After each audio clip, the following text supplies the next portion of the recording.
Hello. உடம்புல இரத்தத்தில் haemoglobin குறைஞ்சி போகிறத இரத்த சோகை அப்படின்னு சொல்கிறோம்.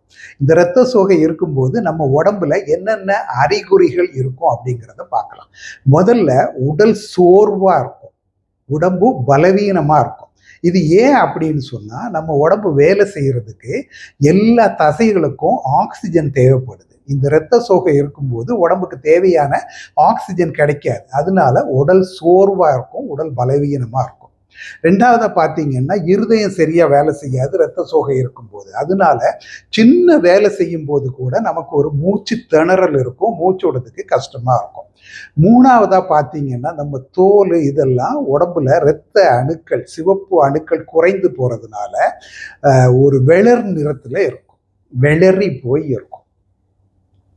நாலாவதா பார்த்தீங்கன்னா அடிக்கடி தலை சுத்தல் வர்றது, தலை வலி வர்றது, இது எல்லாமே இந்த இரத்த சோகையின் அறிகுறிகள். இது போக கை கால்கள்லாம் குளிர்ந்து போய் இருக்கிறது கூட இரத்த சோகையினால வரலாம். இதே மாதிரி ஏதாவது அறிகுறிகள் இருந்தா நீங்க உங்க உடம்புல ரத்தம் எவ்வளவு இருக்குதுன்னு உடனே பரிசோதனை பண்ணி பார்த்துக்கணும். இது இரத்த சோகையின் அறிகுறியாக கூட இருக்கலாம். ஓகே.